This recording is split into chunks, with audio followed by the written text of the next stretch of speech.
Tom Chattel reported yesterday that sources are saying that Coach McDermott and Creighton are nearing an extension that would, quote, allow him to retire at Creighton. Yeah, that's good for That's me. That's good for you. terrific for Creighton. That's great. That's unbelievable for Creighton. Great for Omaha. It kind of goes back to if you can lock up a top 10 coach in the country, absolutely lock it up. Well, and we talked about this last week, right? You were a little further away from him staying than I was, but there was a significant chunk for both of us that were like, he might go. Yeah. Right. And that was predicated on Creighton is going to have to take care of him. And it appears that's what's happening, right? Well, just don't be dismissive of the talents. Well, and because he turned a good job. He made it a great job. Oh, and it's zero. Listen, I wouldn't say I'm close. Like, I get along with Coach Altman very well. Known him a long time. And it's no disrespect. No. But it's a totally different job than it was when he left for Oregon. It's a totally different job. Coach Mack is the best coach that Creighton has ever had. And that's kind of what I was trying to get at last week, and I didn't articulate it very well after Creighton beat UConn, right? I think you took it as I was saying it was a bigger win than the Elite Eight. What I was saying was Coach Mack has elevated Creighton as a program. I got it.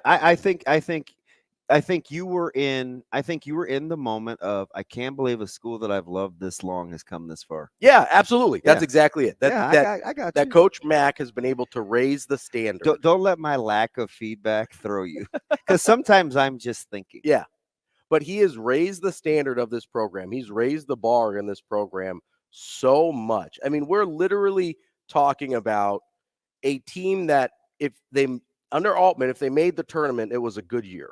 That was it. That was the bar. Make the NCAA tournament. And honestly, it wasn't even every year. It was like, hey, make it like 2 or 3 out of every 4. Everybody's pretty happy, right? That was kind of the standard. Now, I mean, last year people were literally talking, hey, if you don't make at least the Sweet 16, it's a terrible year. But here's, the cool thing, though, is that's really pressure's a privilege. 100%. So Coach Rule talks about it all the time. That's actually a cool thing. I think most good coaches understand. I think they embrace that. I hear a lot of players now talk about embracing the challenge. Mm-hmm. I listened to Coach Lamanji yesterday talk in his office, and he was talking about like expectations and what it means. And I mean, he's not like he's threatening the staff, but I mean, basically you do. He's not. You do have to like be on your game, right? Like, sure. What are you bringing to the table? It's like challenging the staff more. Just yesterday, a coach at one of the schools here said, "Hey, sorry, I was ripping and running. I've got to get this done, and this done. My bad." It's like, hey, no problem. Do what you do. But what he was talking about was, in essence, staying on the gas. It's like, it's February 26th yesterday. Wasn't it the 26th? Yep. And this is what you're doing? Like, interesting. I wonder how many other people around the country are doing that, are paying this much attention to detail on February 26th. Yeah. Because it's really easy to pay attention to detail in August, right? Yeah. Like, that's when you're supposed to. I heard the greatest line ever yesterday. So I think I can say this. So it's down in Lincoln, and I was spending some time with somebody else on staff because some other things came up. So I was like, oh, okay, he's like, go with such and such. So I was like, cool. Love this dude. So we sat in there and talked, and he said I got to say it the way he said. I want you to think about this for a second. I was trying to get I needed some paperwork for a waiver form, so we can train without. I needed to know what the rules were, so you can start training on the program without being enrolled in school. Like, cool, this is what we did with Malachi, and so whatever, right? So we're talking, and he said, I said, this is interesting, because he didn't want to. He wanted to make sure he had all the I's and T's dotted. And so we're talking, and I said, gosh, there's just no rest for the no rest for the weary. Mm-hmm. And he said, we're just constantly critiquing, like, what can we do better? Where have we missed the mark? What do we need to tweak? What's worked? And I said, man, it's really hard to take. What do I always say? It's really hard to take self-inventory real time. Mm-hmm. That's one of the things that I admire, right? Especially if it's about the thinning of the herd. He looked dead at me and he said, and if you do it right, it should be a little bit painful, because when you look around and you know that you've got to make some changes and you haven't done things right, he said it's hard. Yeah. It's really reflectionary, and sometimes it'll hurt you, but you got to grow. And I was like, me, I wanted to stand up and cheer. I kept my cool because I didn't want to be some dork. You'll be a fanboy. Yeah. Yeah. Right.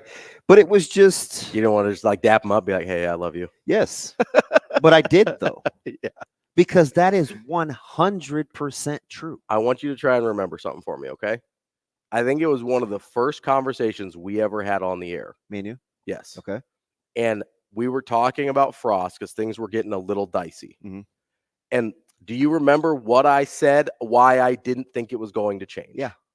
Because I didn't think you dumbed it down because you said you didn't think he was actually going to be able to understand. I didn't think he had the self-awareness of where he needed to be better. Yeah. Yes. You said, you're like, oh, you can cheer for him I'll tell you exactly what he said. You said you can cheer for him all you want to, but I'm just telling you, I think he lacks the self-awareness to pull off what you're describing. Yes. And I was like, and I think I called it the emotional maturity. He lacked the emotional maturity to be self-aware enough to pull off what you were describing, to pull off the change you were describing. That's a total 180 from, say, Fred Hoiberg, who we have seen in real time have the self-awareness and emotional maturity to flip around and be like, hey, this ain't working. Let's do something else. Let's fix this in real time. You know how hard that is for somebody who's been successful? No, I know. Yeah. For somebody who's been good at what they do to be like, this ain't working. Let's try something else. Yeah.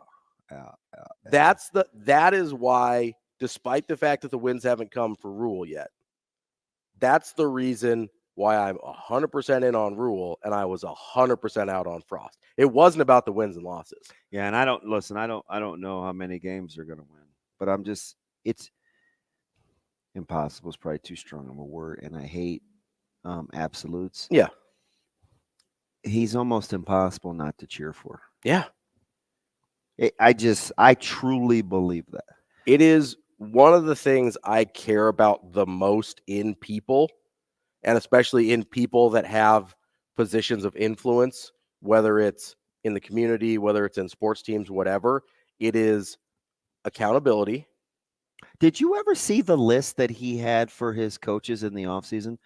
Or was that in it might have been in the clinic he posted. I don't think so. There's like 10 things that his staff has to do. You've mentioned it to me, right? Before. Dinners per week, meetings, going to class, like all these things that don't necessarily seem, but it's a lot. Yeah.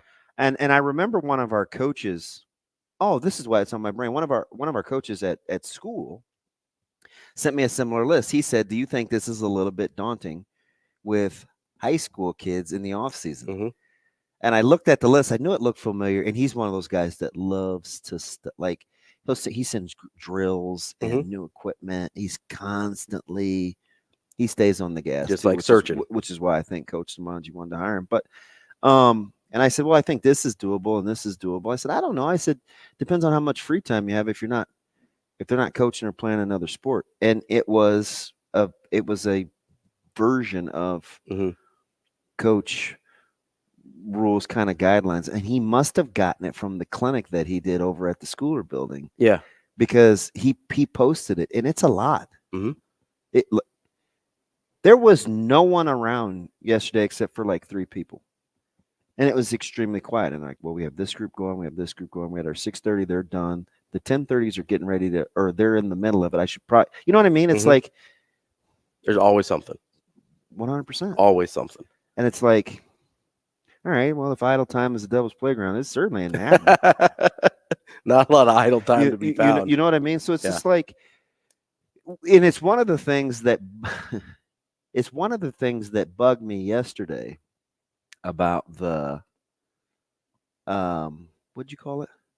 The game with St. John. Oh, the letdown game. Yes. Yeah. And I was like, listen, he's a really good coach. Mm-hmm. So when you get to this stage of excellence and your preparation, that ownership, and I wasn't absolving the players of saying, you're saying so the players just can't. I said, that's not what I'm saying. Mm-hmm. What I'm saying is this game didn't sneak up on. It's not like the ink had just finished drying from reading the World Herald, and they're like, all of a sudden they're in Madison Square Garden. You know what I mean? Yeah. Like I just wasn't buying that 100%. Now, if you would have told me Nebraska beat Minnesota in Minnesota last year in the opener, mm-hmm. and laid an egg in Boulder, and they didn't play well, you could have convinced me that, you know what, they didn't know how to handle it. They didn't know how to handle it. They don't know how to handle it. So I think so it's situational. That's fair. You know what I mean? Yeah.